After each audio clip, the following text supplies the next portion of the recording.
সিলেটে খাদ্যে বিষক্রিয়ায় দুই পরিবারের ১২ জন অসুস্থ। স্বজনদের অভিযোগ উদ্দেশ্য ছিল ডাকাতির। লক্ষ্মীপুরে যাত্রীবাহী বাস নিয়ন্ত্রণ হারিয়ে আহত কমপক্ষে ৩৫। ২০১৫-১৬ শিক্ষাবর্ষে ঢাকা বিশ্ববিদ্যালয়ের বিজ্ঞান অনুষদের স্নাতক প্রথম বর্ষের ভর্তি পরীক্ষা অনুষ্ঠিত। প্রতি আসনের বিপরীতে লড়ছেন ৪৩ জন শিক্ষার্থী।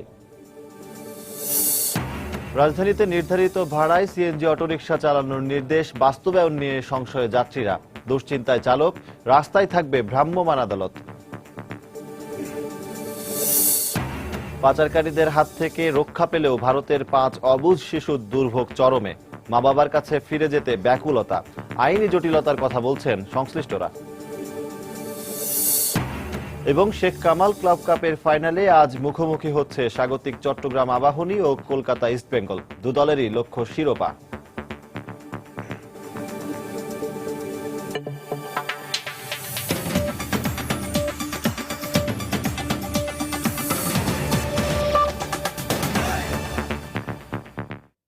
সময় সংবাদের সঙ্গে আছি আমি সজল দাস। সিলেটে খাদ্য বিষক্রিয়ায় আক্রান্ত হয়ে দুই পরিবারের ১২ জন অসুস্থ হয়ে পড়েছেন। তাদের সিলেট ওসমানী মেডিকেলে ভর্তি করা হয়েছে। স্বজনদের অভিযোগ, ডাকাতির উদ্দেশ্যে রান্নাঘরের জানালা দিয়ে দুষ্কৃতিকারীরা চেতনানাশক ওষুধ খাবারে মিশিয়ে দেয়। গত রাতে শহরতলির বালুচর সোনার বাংলা এলাকার দুটি বাড়িতে এ ঘটনা ঘটে। আব্দুল আহাদের রিপোর্ট।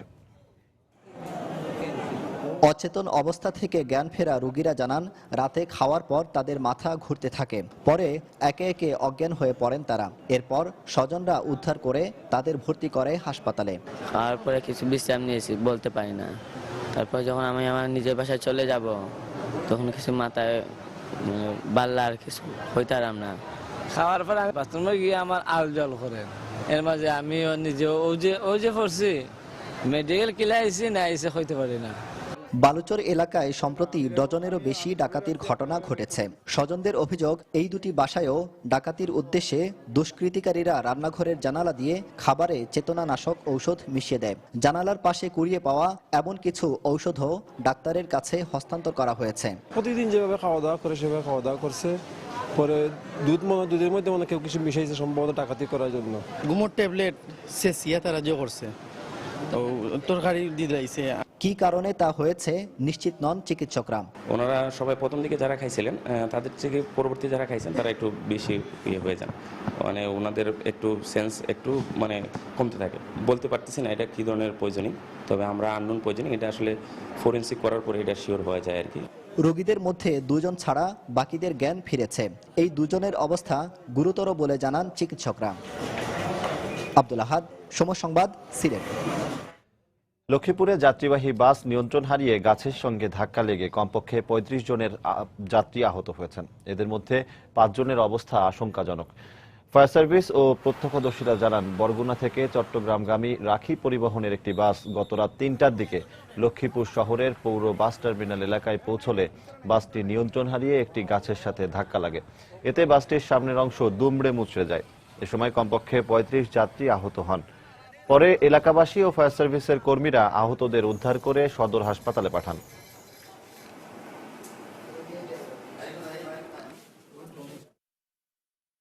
লক্ষ্মীপুর আসার পরে হঠাৎ গাড়িটা ৩টা ঢেউ দেওয়ার পরে ড্রাইভার ব্যালেন্স হারাই আর কি গাছে মারিয়ে দিচ্ছে।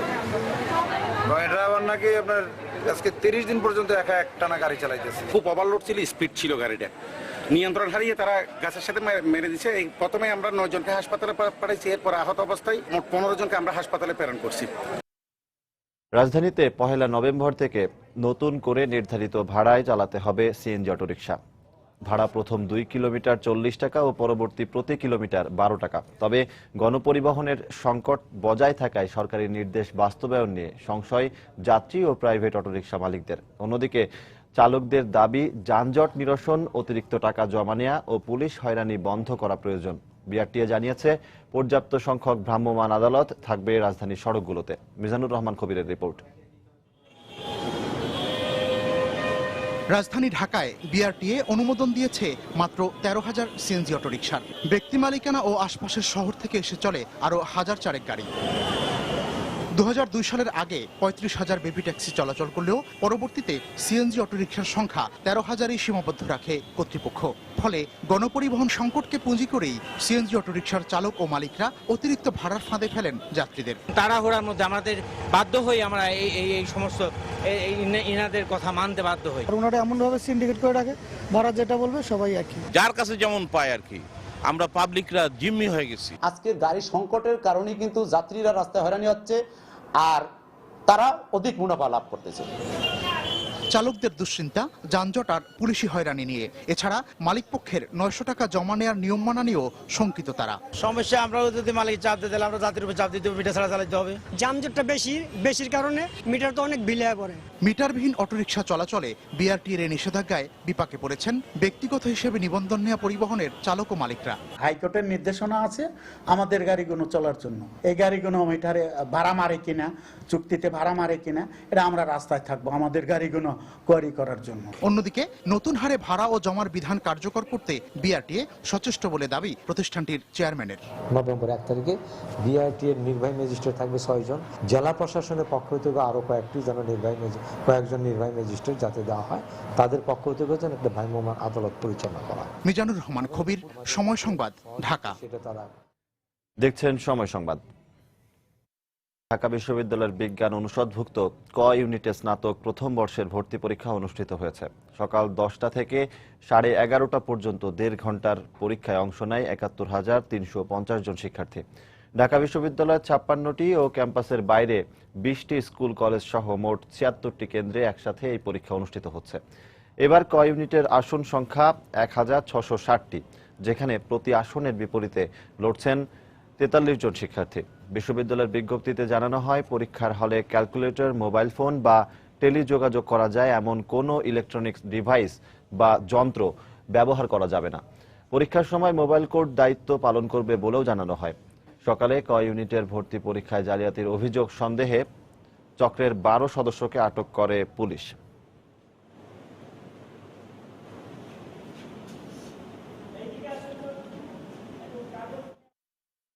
অত্যন্ত শান্তিপূর্ণভাবে শৃঙ্খলার সাথে পরীক্ষা অনুষ্ঠিত হচ্ছে আমি দেখেছি, এবং 1.5 ঘন্টা এই পরীক্ষা চলবে। আশা করি যে খুব সুন্দরভাবেই, সুশৃঙ্খলভাবে, শান্তিপূর্ণভাবে আজকের পরীক্ষা সম্পন্ন হবে। কক্সবাজারের রামুর বাঘখালী নদীতে ভাসছে কল্পলোকের জাহাজ। নেচে গেয়ে তাতে আনন্দ উৎসবে মেতেছেন শিশু কিশোররা। এই আয়োজন বৌদ্ধ সম্প্রদায়ের প্রবারণা পূর্ণিমা উপলক্ষে হলেও উৎসবে সামিল হন বিভিন্ন সম্প্রদায়ের মানুষ।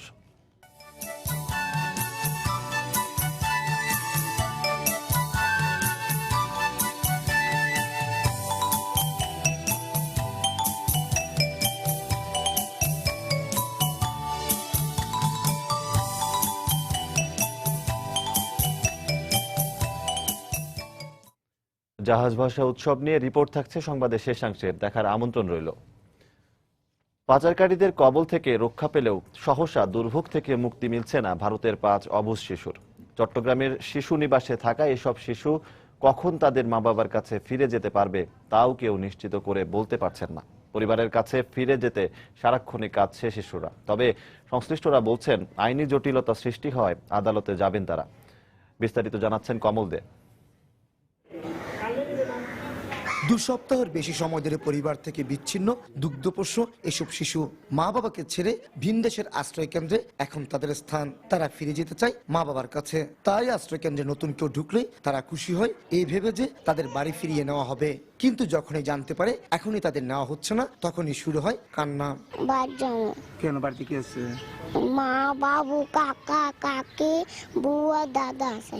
এখানে থাকবা না? কেন? বাদ দিয়ে জানি, বাদ দিয়ে জানি, বাদ দিয়ে। গত 24 অক্টোবর নোয়াখালীর কোম্পানিগঞ্জ থেকে এই 5 শিশুকে উদ্ধার করে পুলিশ।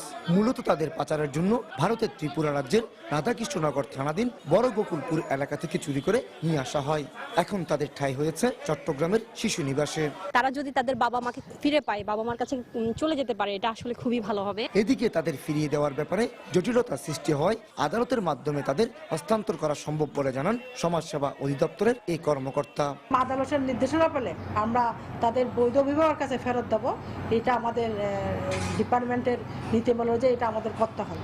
উদ্ধারকৃত 5 শিশুর মধ্যে 3 জনকে নগরের রৌফাবাদ এবং 2 জনকে জেলার হাটাজারির ফতেহাবাদ শিশু নিবাসে রাখা হয়েছে। কমল দে, সময় সংবাদ, চট্টগ্রাম। সময় সংবাদে আরো থাকছে।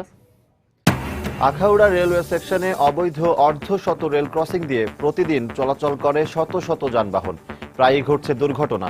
সমস্যা সমাধানের আশ্বাস কর্তৃপক্ষের।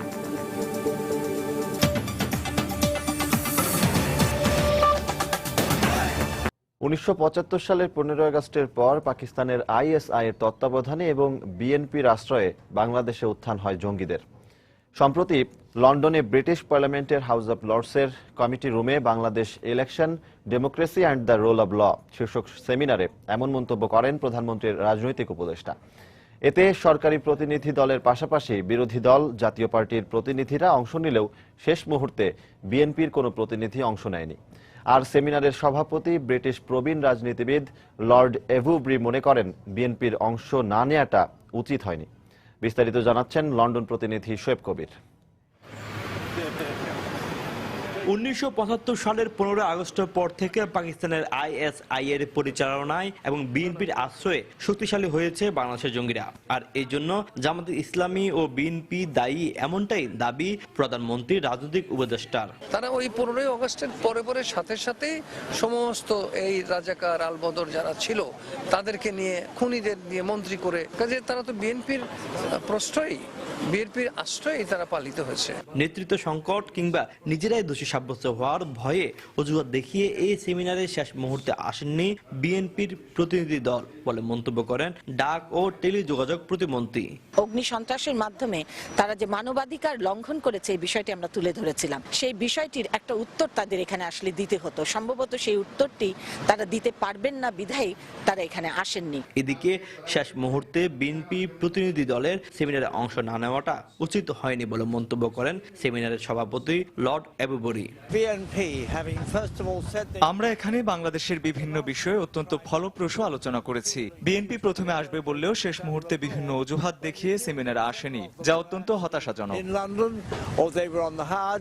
সেমিনারে কো চেয়ার ছিলেন বাংলাদেশ বিষয়ক অল পার্টি পার্লামেন্টারি গ্রুপের চেয়ার এন্ড মেন এমপি। বক্তব্য রাখেন লর্ড কার্লাইল, প্রধানমন্ত্রীর অর্থনৈতিক উপদেষ্টা মশিউর রহমান, যুব ক্রীড়া প্রতিমন্ত্রী বীরেন শিকদার, জাতীয় পার্টির প্রেসিডিয়াম সদস্য ফখরুল ইমাম এমপি, বিরোধী দলীয় whip Salimuddin MP O লন্ডনস্থ Bangladesh high commissioner M A Hannan. Shoaib কবির, সময় সংবাদ, লন্ডন। স্বীকৃতি পাওয়া সব শিক্ষা প্রতিষ্ঠান এমপিও ভুক্তির দাবিতে জাতীয় প্রেস ক্লাবের সামনে আমরণ অনশন করছেন নন এমপিও শিক্ষা প্রতিষ্ঠানের শিক্ষক কর্মচারীরা। সকাল 10টা থেকে জাতীয় প্রেস ক্লাবের সামনে বিভিন্ন স্লোগান সহ ব্যানার, ফেস্টুন নিয়ে দেশের বিভিন্ন প্রান্ত থেকে আসা শিক্ষকরা আমরণ অনশন শুরু করেন। এ সময় তারা বলেন, দীর্ঘদিন ধরে আন্দোলন করা হলেও দাবি পূরণে কাজ শুরু করেনি সরকার। সবশেষ 2013 সালে আন্দোলনে নেমেছিলেন নন এমপিওভুক্ত শিক্ষা প্রতিষ্ঠানের শিক্ষকরা। সে সময় 3 মাসের মধ্যেই সমস্যার সমাধান করা হবে শিক্ষামন্ত্রীর এমন আশ্বাসের পর আন্দোলন প্রত্যাহার করা হয়। তবে 2 বছর পরও কোনো ফলাফল না আসায় আবারও আন্দোলনে নামতে বাধ্য হয়েছেন বলে দাবি শিক্ষকদের।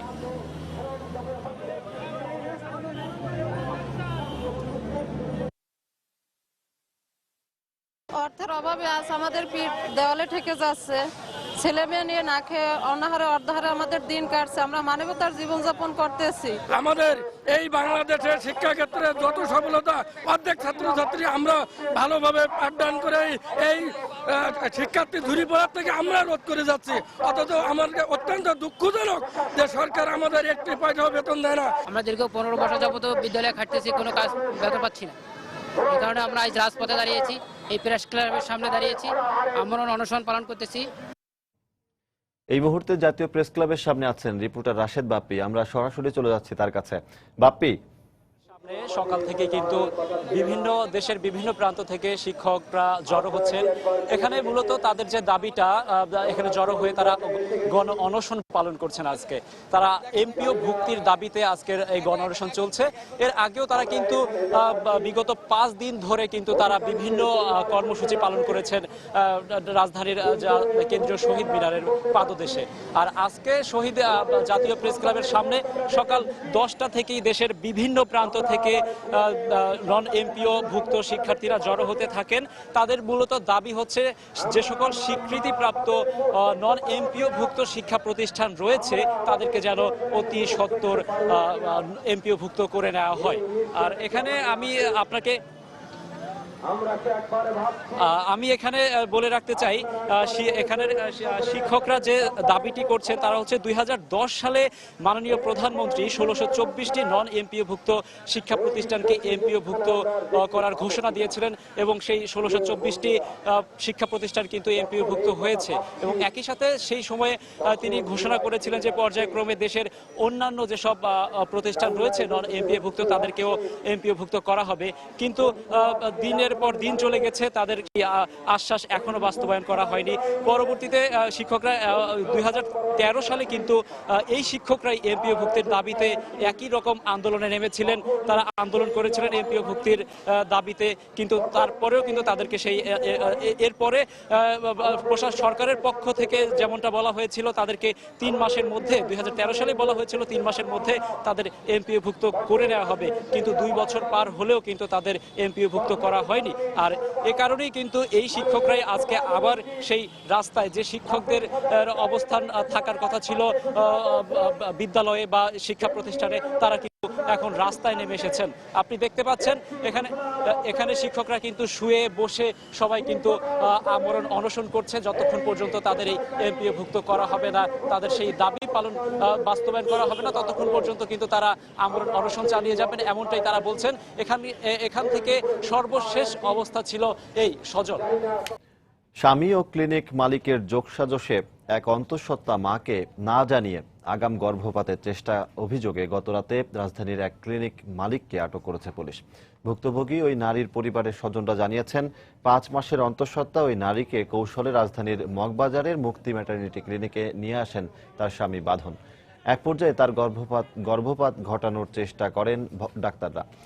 পরে ওই নারী তার মাকে ফোন করে ওই ক্লিনিকে আসতে বলেন। ঘটনা বুঝতে পেরে স্বামী বাঁধন সটকে পড়লেও পুলিশ গিয়ে হাসপাতালের পরিচালক মোশাররফকে আটক করে।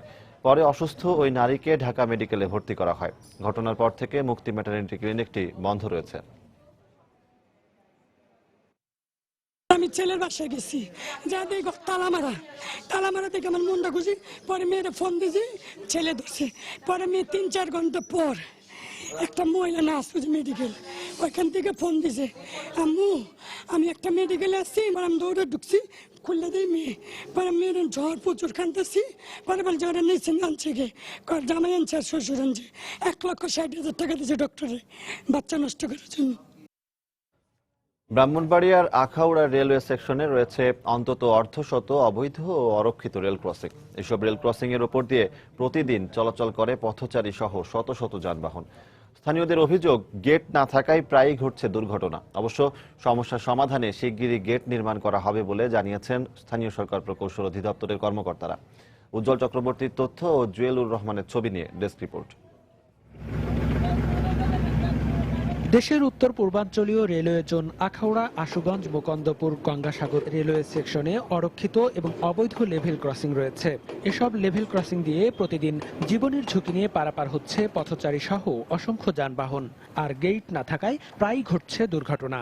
মানুষ দায়িত্বপ্রাপ্ত না থাকায় এখানে মানুষ অ্যাক্সিডেন্ট হয়ে নিহত হয়, আহত হয়। পরিশ্রমটা বেশি বাঁকা, এ কারণে আপনার অ্যাক্সিডেন্ট বেশি এই জায়গায়। যদি এখানে কোনো একটা ব্যবস্থা হয় আমরা আল্লাহর কাছে শুকরিয়া আদায় করব। এই অবস্থায় স্থানীয় রেলওয়ে কর্মকর্তা বলছেন, অবৈধ এসব লেভেল ক্রসিং বৈধ করার ব্যাপারে ঊর্ধ্বতন কর্তৃপক্ষকে জানানো হয়েছে। প্রতিরোধ করার জন্য যথেষ্ট চেষ্টা করতেছি এবং তাদেরকে কর্তৃপক্ষকে জানাইতেছি যে আপনারা এগুলা বৈধ করার ব্যবস্থা নিন। এদিকে দুর্ঘটনা এড়াতে শিগগিরই গেট নির্মাণ করা হবে বলে জানিয়েছেন স্থানীয় সরকার প্রকৌশল অধিদপ্তরের এই কর্মকর্তা। মেন গেট এরকম করার জন্য একটা সার্ভে করা হয়েছে এবং আসলে রেলওয়ের সাথে আমাদের রেল মন্ত্রণালয়ের সাথে এলজিটির সাথে একটা এ নিয়ে সমঝোতা হচ্ছে এবং আমরা সেগুলাই করে দেব আর কি। রেলওয়ে পূর্বাঞ্চলের আখাউড়া সেকশনের অধীনে থাকা 172 কিলোমিটার রেলপথের উপর দিয়ে প্রতিদিন অন্তত 50টি ট্রেন চলাচল করে। সময় সংবাদ, ব্রাহ্মণবাড়িয়া। ইসলামী শরিয়াহ মোতাবেক মৃত্যুর পর একজন মুসলিমের লাশ কবরস্থানে দাফন করা হয়, কিন্তু ঝালকাঠির প্রত্যন্ত একটি গ্রামে প্রায় 300 পরিবার শত বছর ধরে নিজেদের ঘরেই দাফন করছে স্বজনদের লাশ। জমির অভাব এবং সামাজিক বৈষম্যে অদ্ভুত এক জনপদে পরিণত হয়েছে এলাকাটি। সময় সংবাদের ক্যামেরা সেখানে পৌঁছালে দ্রুত সরকারি সহায়তায় একটি কবরস্থান নির্মাণের আশ্বাস দিয়েছেন জেলা প্রশাসক। ঝালকাঠি থেকে পলাশ রায়ের পাঠানো তথ্য ও ছবি নিয়ে ডেস্ক রিপোর্ট।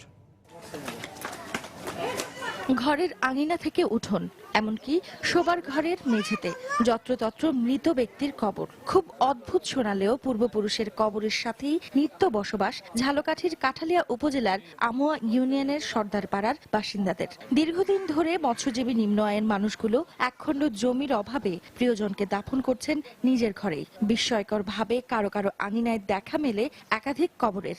আমার এই ঘরের মধ্যে 10 থেকে 12টা কবর আছে, 300 ফ্যামিলি আছে, তাই জন্য কবরের জায়গা নাই, সেই জন্য আমরা ঘরের মধ্যে কবর দিই। ঘরের নিচে কবরস্থান দেওয়া হয়, পানি উঠে তলাই যায়। ইলেকশনে হইলে এরা কয় যে এরকম কবরস্থানের জন্য জায়গা দেবো। এই ব্যাপারে দ্রুত পদক্ষেপ নেওয়ার আশ্বাস দিলেন জেলা প্রশাসক। এই সম্প্রদায়ের জন্য একটা কবরস্থান প্রস্তুত করবে, কারণ এটা একটি সম্প্রদায়ের একটি মানুষের মৃত্যুর পরে তার কবর দেওয়াটা, কবরস্থান পাওয়াটা তার একটা অধিকার। মূলত হলতা নদীর পাড়ের এই মৎস্যজীবীরা শত শত বছর আগে ছিল বেদে সম্প্রদায়ের মানুষ। প্রায় 100 বছর আগে একযোগে সবাই ইসলাম ধর্ম গ্রহণ করে বসবাস শুরু করেন এই সর্দার পাড়ায়। সেই সময় সামাজিক বৈষম্যের কারণে স্থানীয় গোরস্থানে কবর দেয়া হতো না সর্দার পাড়ার কারো মরদেহ। তখন থেকেই স্বজনদের লাশ আঙিনায় কবর দেওয়ার রেওয়াজ চালু হয় গ্রামটিতে। সময় সংবাদ, ঝালকাঠি।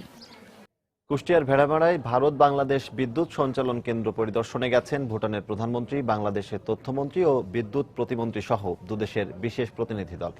সকাল 10টার মধ্যে তথ্যমন্ত্রী হাসানুল হক ইনু ভেড়ামারার রামকৃষ্ণপুরে গিয়ে পৌঁছান। পরে 11টার দিকে হেলিকপ্টারে করে সেখানে পৌঁছান ভুটানের বিদ্যুৎ মন্ত্রী ও এদেশের বিদ্যুৎ প্রতিমন্ত্রী নসরুল হামিদ। পরে তারা বিদ্যুৎ সঞ্চালন কেন্দ্রটি ঘুরে দেখেন। এদিকে তাদের আগমনকে কেন্দ্র করে বিদ্যুৎ কেন্দ্রের আশপাশে ব্যাপক নিরাপত্তা ব্যবস্থা নেওয়া হয়েছে। এ সফরের উদ্দেশ্য মূলত ভারত বাংলাদেশ বিদ্যুৎ সঞ্চালন কেন্দ্রটির মতো ভুটান ও বাংলাদেশের যৌথ উদ্যোগে এমন একটি বিদ্যুৎ সঞ্চালন কেন্দ্র প্রতিষ্ঠা করা। সরবরাহ কম থাকায় রাজধানীতে চড়া মাছের বাজার। তবে শীতের অন্যান্য সবজির দাম কমে আসলেও এখনো চড়া ফুলকপি, বাঁধাকপি। এদিকে কমেছে পেঁয়াজের ঝাঁজ, তবে বেড়েছে আদার দাম। রাজধানীর মহাখালী কাঁচা বাজার ঘুরে আরো জানাচ্ছেন মোস্তফা মাহবুব। শীতের সবজিতে ঠাসা রাজধানীর কাঁচা বাজার। এসব সবজির দাম তুলনামূলক স্থিতিশীল আছে বলে জানালেন বিক্রেতারা। এখানে মানভেদে প্রতি কেজি বেগুন বিক্রি হচ্ছে 50 থেকে 60 টাকায়। এছাড়া পটল ও মূলা 40, শসা মানভেদে 30 থেকে 40, করলা 50 থেকে 60 এবং কাঁচামরিচ 150 টাকায় পাওয়া যাচ্ছে। এখন তো শীতের নতুন শাকসবজি আসছে, সেই অনুসারে যে দাম কমার কথা ছিল সেই লেভেলে কমে নাই। ফুলকপি হলো 30 টাকা, পাতাকপি 30 টাকা, মূলা 40 টাকা, টমেটো 100 টাকা কেজি, লাউ 50 টাকা পিস, গাজর হইলো 100 টাকা। যে পরিমাণ সবজি বাড়ছে দাম সেই তুলনায় কমে নাই, দাম আগের মতোই আছে। তবে বাজারে কিছুটা কমেছে পেঁয়াজের দর। বাজারে দেশি পেঁয়াজ বিক্রি হচ্ছে 55 টাকায়। এছাড়া কিছুটা বেড়েছে আদা ও রসুনের দাম। আদা আগে ছিল 80 টাকা, এখন 100 টাকা করে। আর রসুন একটু বাড়ছে, আগে ছিল 100, এখন 110 টাকা করে। এদিকে মাছের বাজারে দর কিছুটা ঊর্ধ্বমুখী। বিক্রেতারা জানালেন ইলিশের দাম স্থিতিশীল থাকলেও সরবরাহ কম থাকায় দাম বেড়েছে অন্যান্য মাছের। তেলাপিয়া বড়টা মনে করেন 170-80 টাকা, ছোটটা আছে 130 টাকা, নলা আছে ছোটটা 180 টাকা। একটু চড়া, শুক্রবার দিন তো এই ঘাটে গিয়ে মাছ পাওয়া যায় না। ইলিশ মাছ যেটা 1 কেজি সাইজ, এটা আপনার 1200 টাকা পিস। শিং মাছ, মাগুর মাছ যখন আমদানি নেব না, আমরা সব মাছের দামটা একটু কম বলবো। রুই মাছ এই মাছ ছিল হয়তো 200 টাকা 180 টাকা ছিল, এখন আজকে তো অনেক দাম বেশি। বাজারে প্রতিহালি হাঁসের ডিম 38 এবং ফার্মের মুরগির ডিম 32 টাকায় বিক্রি হচ্ছে। এছাড়া কেজি প্রতি 10 থেকে 15 টাকা বেড়ে ব্রয়লার 150 এবং গরু ও খাসির মাংস আগের দামেই পাওয়া যাচ্ছে। মুস্তাফা মাহবুব, সময় সংবাদ, ঢাকা। ব্যবসা বাণিজ্যের পরিবেশ বিষয়ে বাংলাদেশ সম্পর্কিত বিশ্বব্যাংকের মূল্যায়ন যথার্থ বলে মত দিয়েছেন দেশের বিভিন্ন পর্যায়ের ব্যবসায়ীরা।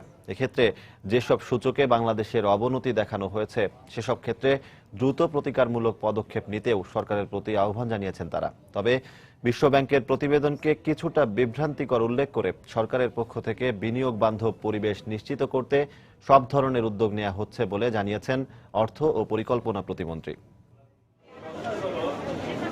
ডুইং বিজনেস 2016 শীর্ষক প্রতিবেদনে বাংলাদেশ সহ বিশ্বের 189টি দেশের বর্তমান অবস্থা যাচাই করে আগামী বছরের পূর্বাভাস দিয়েছে বিশ্বব্যাংক, যেখানে বলা হয় চলতি বছরের তুলনায় 2 ধাপ পিছিয়ে সদ্যই নিম্ন মধ্যম আয়ের দেশে উঠে আসা বাংলাদেশের অবস্থান 2016-তে দাঁড়াবে 174-এ। তাই বিষয়টি নিয়ে কিছুটা হতাশা সৃষ্টি হয়েছে ব্যবসায়ী মহলে। দেশে নতুন উদ্যোক্তা তৈরি কিংবা বিনিয়োগ শুরুর ক্ষেত্রে বিরাজমান বেশ কিছু সমস্যা নিয়েও কথা বলেন ব্যবসায়ীরা। আমি একটা ছোট্ট ব্যবসা করবো দিয়ে, ওটা করতে গেলে আমাকে প্রায় 15-20 দিন সময় ইজিলি চলে যায়। যে কোনো কাজেই যাই না কেন এলাকার মাস্তানদের খাতির যত্ন না করলে সেখানে কাজ করা যাবে না। 14% 15% কোনো ব্যবসা আছে? কোনো ব্যবসা নাই, পৃথিবীতে কোথাও নাই। আমরা এখনো 14-15% ইন্টারেস্ট দিয়ে ব্যবসা করতে হচ্ছে। তো এখন এইটা সিঙ্গেল ডিজিটে নামাই না নিয়ে আসা পর্যন্ত আমাদের দেশে কোনো ব্যবসা করা মুশকিল। তবে ব্যবসা শুরুর ক্ষেত্রে বিদ্যুৎ সংযোগ, জমি নিবন্ধন, ট্রেড লাইসেন্স সংক্রান্ত জটিলতা দূর করা গেলে সূচকে অন্য দেশগুলোর তুলনায় সামনে এগিয়ে থাকবে বাংলাদেশ, এমনটাই মনে করছে বিশেষজ্ঞ মহল। যেগুলো ইস্যুটা হাইলাইট করেছে প্রত্যেকটাই কিন্তু গুরুত্বপূর্ণ, কাজেই সেটাকে অ্যাড্রেস করতে হবে সরকারকে এবং জনগণকে সাথে নিয়ে। এদিকে বিশ্বব্যাংকের প্রতিবেদনকে সরকারের পক্ষ থেকে বিভ্রান্তিকর বলা হচ্ছে, বরং অর্থ ও পরিকল্পনা প্রতিমন্ত্রীর দাবি দেশে বর্তমানে সবচেয়ে সুষ্ঠু বিনিয়োগ বান্ধব পরিবেশ বিরাজ করছে। সার্বিকভাবে আমরা এগিয়ে যাচ্ছি এবং এটা প্রতিফলন মুখের কথা নয়, আমাদের প্রবৃদ্ধির হার আপনি দেখেন, তারাই তো বলে যে আমরা পূর্বের তুলনায় অনেকটা এগিয়েছি, আমাদেরকে তারা নিম্ন মধ্যবিত্ত আয়ের পর্যায়ে, দেশের আয়ের পর্যায়ে নিয়ে আসলো। সুতরাং এখানে একটা মানে কনফিউজিং একটা বিষয় আছে আর কি। প্রতিবেদনটিতে দক্ষিণ এশিয়ার দেশগুলোর মধ্যে বাংলাদেশের অবস্থান সপ্তম, যেখানে সার্কভুক্ত দেশগুলোর মধ্যে সবচেয়ে পিছিয়ে থাকা আফগানিস্তানেরও উন্নতি হয়েছে 6 ধাপ। জুবাইর ফয়সাল, সময় সংবাদ, ঢাকা।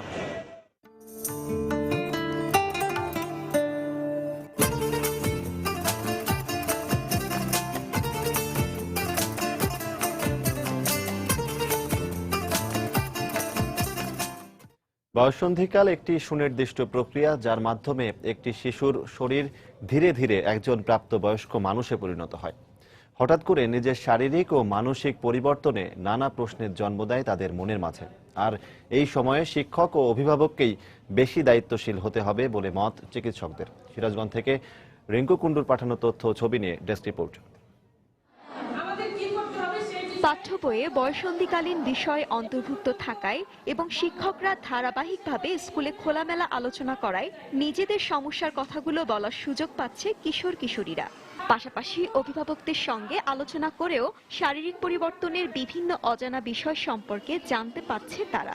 আমরা যখন একটা ভয়ে থাকি তখন আমার মা হয়তো এসে আমাকে করে যে আম্মু ভয় পেও না, এটা তো সামান্য স্বাভাবিক একটা ব্যাপার। আমাদের শিক্ষকরাও এগুলো সম্পর্কে অনেক কিছু বলে। কিশোর কিশোরীদের এই বিশেষ সময়টাতে তাদের সঙ্গে বন্ধু সুলভ আচরণ সহ সচেতনতার কথা জানালেন অভিভাবক ও শিক্ষকরা। আমাদের মেয়েরা বা আমাদের ছেলেরা খুব সহজে আমাদের সাথে সেই বিষয়টা শেয়ার করতে পারে। বাবা মার সঙ্গে বন্ধুত্ব সম্পর্কটা থাকাই ভালো। বয়ঃসন্ধিকালীন সময় সঠিকভাবে বেড়ে ওঠার জন্য অভিভাবকদেরকে কিশোর কিশোরীদের প্রতি আরো বেশি নজর দেওয়া উচিত বলে জানালেন এই চিকিৎসক। গার্জেনদের উচিত হবে যে এই সময় খুব কাছাকাছি থাকা এবং তাদের সহানুভূতি প্রকাশ করা, যে এটা সবারই হচ্ছে, এটা হবে, এটার এই ব্যবস্থা করতে হবে। এই বিষয়ে অভিভাবক, স্বাস্থ্যকর্মীদের পাশাপাশি গণমাধ্যমকেও এগিয়ে আসার আহ্বান বিশেষজ্ঞদের। সময় সংবাদ, সিরাজগঞ্জ। দেশের বাইরের খবর। ইউরোপীয় পার্লামেন্টের শাখারভ শান্তি পুরস্কার পেয়েছেন সৌদি আরবের ব্লগার রাইফ বাদাউই। সে যেন শাখারভ পুরস্কার গ্রহণ করতে পারেন সেজন্য তাকে মুক্তি দিতে সৌদি বাদশাহ সালমানের প্রতি আহ্বান জানিয়েছেন ইউরোপীয় পার্লামেন্টের প্রেসিডেন্ট মার্টিন শুলজ। ইসলাম ধর্মকে অবমাননার অভিযোগে বাদাউইকে 2012 সালের 10 বছরের কারাদণ্ড ও 1000 বেত্রাঘাতের শাস্তি দেওয়া হয়। পাশাপাশি $1,75,000 অর্থদণ্ডও দেওয়া হয়। চলতি বছরের জানুয়ারিতে তাকে মারা হয় 50টি দোররা। পরে আন্তর্জাতিক বিভিন্ন মানবাধিকার সংগঠনের প্রতিবাদের মুখে শাস্তি স্থগিত করে Saudi supreme council. Raif Badawi free Saudi liberals নামের একটি ওয়েবসাইটের প্রতিষ্ঠাতা। বিশ্বের বিভিন্ন দেশে যারা গণতন্ত্র ও মানবাধিকারের জন্য সংগ্রাম করেছেন তাদেরই এই পুরস্কার দেওয়া হয়। এর আগে নেলসন ম্যান্ডেলা, অং সান সু চি এবং মালালা ইউসুফজাই এই পুরস্কার পেয়েছেন। আগামী কয়েক বছর পর এক সন্তান নীতি থেকে সরে আসার সিদ্ধান্ত নিয়েছে চীন সরকার। বেইজিংয়ে 4 দিনব্যাপী বৈঠকের পর একথা জানায় ক্ষমতাসীন কমিউনিস্ট পার্টি। 1979 সালে চীনে এই এক সন্তান নীতি চালু হয়েছিল। এই নীতির ফলে দেশটির জনসংখ্যা বৃদ্ধির হার অনেকাংশে হ্রাস পেয়েছে, আর এতেই দেশটিতে বয়স্ক নাগরিকের সংখ্যা বৃদ্ধি পেয়েছে। তাই এই নীতি থেকে সরে আসার সিদ্ধান্ত নিয়েছে কমিউনিস্ট পার্টি।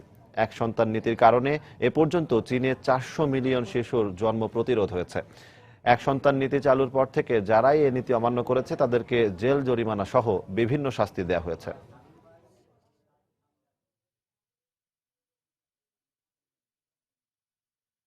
মেক্সিকোর সান নিকোলাস দে লস রাঞ্চোস শহরের একটি আগ্নেয়গিরিতে বৃহস্পতিবার পুনরায় বিস্ফোরণ হয়েছে। রয়টার্সের ভিডিও ফুটেজে দেখা গেছে সকাল 9টার দিকে আগ্নেয়গিরিতে বিকট শব্দে বিস্ফোরণ হলে শহরের উত্তর পূর্বাঞ্চলের বিস্তীর্ণ এলাকায় সাদা ধোঁয়া ও ছাই ছড়িয়ে পড়ে। দেশটির জাতীয় জনরক্ষা অধিদপ্তরের কর্মকর্তা এক টুইটার বার্তায় জানান, বিস্ফোরণের সময় ধোঁয়া ও ছাই আগ্নেয়গিরির জ্বালামুখ থেকে 93,000 ফুট উঁচুতে ছড়িয়ে পড়ে। পরে 24 ঘন্টায় ওই আগ্নেয়গিরিতে 141টি স্বল্প মাত্রার বিস্ফোরণ হয়েছে বলে জানা গেছে। মেক্সিকো 3000টি আগ্নেয়গিরির মধ্যে 14টি সক্রিয় রয়েছে। খেলার খবর। দক্ষিণ আফ্রিকা সফরে প্রথম জয়ের স্বাদ পেয়েছে বাংলাদেশের দল।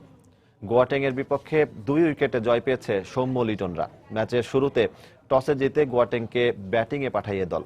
ম্যাচের শুরু থেকেই প্রতিপক্ষকে কামরুল ইসলাম রাব্বি ও জুবায়ের হোসাইনের নিয়ন্ত্রিত বোলিংয়ে বেশ চাপের মুখে রাখে সফরকারীরা। এর ফলে নিয়মিত বিরতিতে উইকেট হারাতে থাকে গোয়াটেং। প্রতিপক্ষে 3 জন ব্যাটসম্যান ছাড়া আর কেউই রানের খাতায় 2 অঙ্কের ঘরে পৌঁছাতে পারেনি।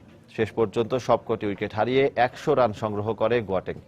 101 রানের জবাবে ব্যাট করতে নেমে শুরুতেই রনি তালুকদারের উইকেট হারায় টাইগাররা। এরপর নিয়মিত বিরতিতে উইকেট হারাতে থাকলে চাপের মুখে পড়ে যায় শুভাগত লিটনরা।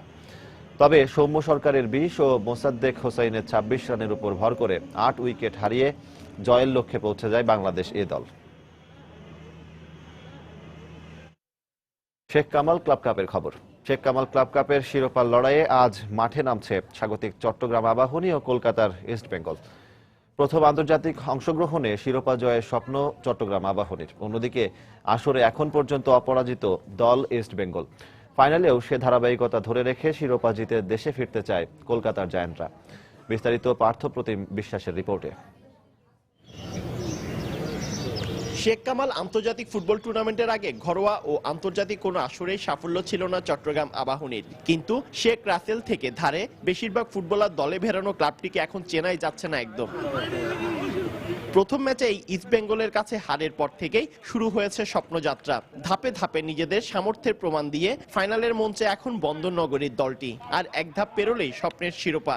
সে সঙ্গে আছে প্রথম ম্যাচে হারের শোধ নেয়ার সুযোগ। তবে প্রতিশোধের চেয়ে প্রথমবারের মতো কোনো আন্তর্জাতিক টুর্নামেন্টে চ্যাম্পিয়ন হওয়াই দলের মূল লক্ষ্য বলে জানালেন অধিনায়ক। আমরাও এখানে ন্যাশনাল টিমে আমাদের টিমও প্লেয়ার আছে, ওদের টিমও ন্যাশনাল টিমে খেলা প্লেয়ার আছে।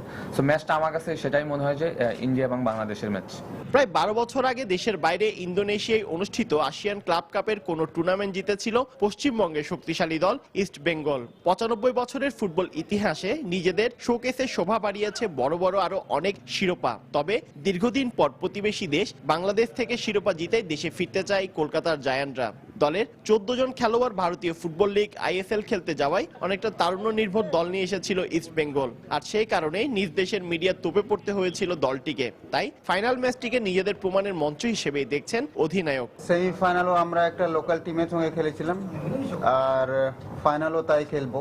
ডিফিকাল্ট হবে আমাদের জন্য। দুই দলের ফাইনাল খেলায় জমজমাট লড়াই উপভোগ করবে চট্টগ্রামবাসী, এই প্রত্যাশা এখন ফুটবল ভক্তদের। দুই দেশের ক্লাবের লড়াইয়ে নয়, দুই দেশের মর্যাদার লড়াইয়ে পরিণত হয়েছে এখন শেখ কামাল আন্তর্জাতিক টুর্নামেন্টের এই ফাইনাল খেলাটি। আর তাই চট্টগ্রামের শেখ কামাল আন্তর্জাতিক ফুটবল টুর্নামেন্টে ইস্ট বেঙ্গলকে হারিয়ে চট্টগ্রাম আবাহনী শিরোপা ঘরে রাখতে পারে কিনা তাই এখন দেখার বিষয়। বন্দর মাঠ থেকে পার্থপ্রতিম বিশ্বাস, সময় সংবাদ, চট্টগ্রাম। কক্সবাজারের রামু উপজেলার বাঁকখালী নদীতে অনুষ্ঠিত হল বৌদ্ধ ধর্মের ঐতিহ্যবাহী জাহাজ ভাসা উৎসব। প্রবারণা পূর্ণিমা উপলক্ষে উৎসবকে ঘিরে বিভিন্ন ধর্মের মানুষের মিলন মেলায় পরিণত হয় উৎসব। বৌদ্ধ ধর্মীয় নেতারা বলছেন, এই উৎসবের মাধ্যমে সম্প্রীতির বন্ধন আরও সুদৃঢ় হবে। সুজাউদ্দিন রুবেলের তথ্য, মোহাম্মদ ফরাজের ছবি নিয়ে ডেস্ক রিপোর্ট। প্রবারণা পূর্ণিমা উপলক্ষে বৃহস্পতিবার আয়োজিত উৎসবে বাঁশ, বেত, কাঠ, কাগজ দিয়ে অপূর্ব কারুকাজে ঈগল, ময়ূর চূড়া সহ বিভিন্ন প্রাণীর প্রতিকৃতি ফুটিয়ে তৈরি করা হয় জাহাজ। বৌদ্ধ ধর্মীয় ভাষায় যাকে বলা হয় কল্পজাহাজ। নানান বাদ্য বাজিয়ে নেচে গেয়ে সবাই মেতে ওঠে উল্লাসে। আর এই উচ্ছ্বাসের মধ্যেই রামুর বাঁকখালী নদীতে ভাসানো হয় 8টি জাহাজ। উৎসবকে ঘিরে নদীর দুই পারে শত শত মানুষ ভিড় জমায়। বৌদ্ধ ধর্মের ঐতিহ্যবাহী উৎসব হলেও সব ধর্মের মানুষের উপস্থিতি ছিল এখানে। প্রতি বছরে এরকম মজা করে আমরা বন্ধু বান্ধবীদের সাথে আসছি, অনেক মজা করছি। মুসলিম, খ্রিস্টান, রাখাইন এবং সনাতন ধর্মাবলম্বীরা আছি। আমরা মনে করি এটা সব আমাদের সবারই একটা আনন্দের অনুষ্ঠান এবং সবারই একটা মিলন মেলা। আর ধর্মীয় সম্প্রীতি অক্ষুণ্ণ রাখতে এই উৎসব ভূমিকা রাখবে বলে জানালেন এই ধর্মীয় নেতা। জাতি ধর্ম নির্বিশেষে সব মানুষ মিলে একাকার হয়ে গেছে। তা আমরা আশা রাখছি এই অনুষ্ঠানের মাধ্যমে আমাদের সম্প্রীতির বাঁধন আরো সুদৃঢ় হবে। এদিকে উৎসব উদযাপনে সবসময় আয়োজকদের পাশে থাকার আশ্বাস দিলেন স্থানীয় সংসদ সদস্য। গতবারের চেয়ে এবারে আকর্ষিত বেশি এবং আগামীবার আরো ব্যাপক করে করার জন্য স্থানীয়ভাবে আমরা উদ্যোগ নিয়ে যাচ্ছি। 200 বছর পুরনো এই উৎসব শুধু ধর্মীয় দৃষ্টিকোণ থেকে গুরুত্বপূর্ণ নয়, যুগ যুগ ধরে হাজার হাজার শিশু কিশোর ও আবালবৃদ্ধ বনিতার মাঝে নির্মল আনন্দ ও সৌহার্দ্য সম্প্রীতির বন্ধন সুদৃঢ় করে আসছে। সময় সংবাদ, কক্সবাজার। এই পর্যায়ে শীর্ষ সংবাদ জানিয়ে দিচ্ছি আরেকবার। সিলেটে খাদ্যে বিষক্রিয়ায় 2 পরিবারের 12 জন অসুস্থ। স্বজনদের অভিযোগ, উদ্দেশ্য ছিল ডাকাতির। লক্ষ্মীপুরে যাত্রীবাহী বাস নিয়ন্ত্রণ হারিয়ে আহত কমপক্ষে 35। 2015-16 শিক্ষাবর্ষে ঢাকা বিশ্ববিদ্যালয়ের বিজ্ঞান অনুষদের স্নাতক প্রথম বর্ষের ভর্তি পরীক্ষা অনুষ্ঠিত। প্রতি আসনের বিপরীতে লড়ছেন 43 জন শিক্ষার্থী। রাজধানীতে নির্ধারিত ভাড়ায় সিএনজি অটোরিকশা চালানোর নির্দেশ বাস্তবায়ন নিয়ে সংশয়ে যাত্রীরা। দুশ্চিন্তায় চালক। রাস্তায় থাকবে ভ্রাম্যমাণ আদালত। পাচারকারীদের হাত থেকে রক্ষা পেলেও ভারতের 5 অবুঝ শিশুর দুর্ভোগ চরমে। মা বাবার কাছে ফিরে যেতে ব্যাকুলতা। আইনি জটিলতার কথা বলছেন সংশ্লিষ্টরা। এবং শেখ কামাল ক্লাব কাপের ফাইনালে আজ মুখোমুখি হচ্ছে স্বাগতিক চট্টগ্রাম আবাহনী ও কলকাতা ইস্ট বেঙ্গল। 2 দলেরই লক্ষ্য শিরোপা।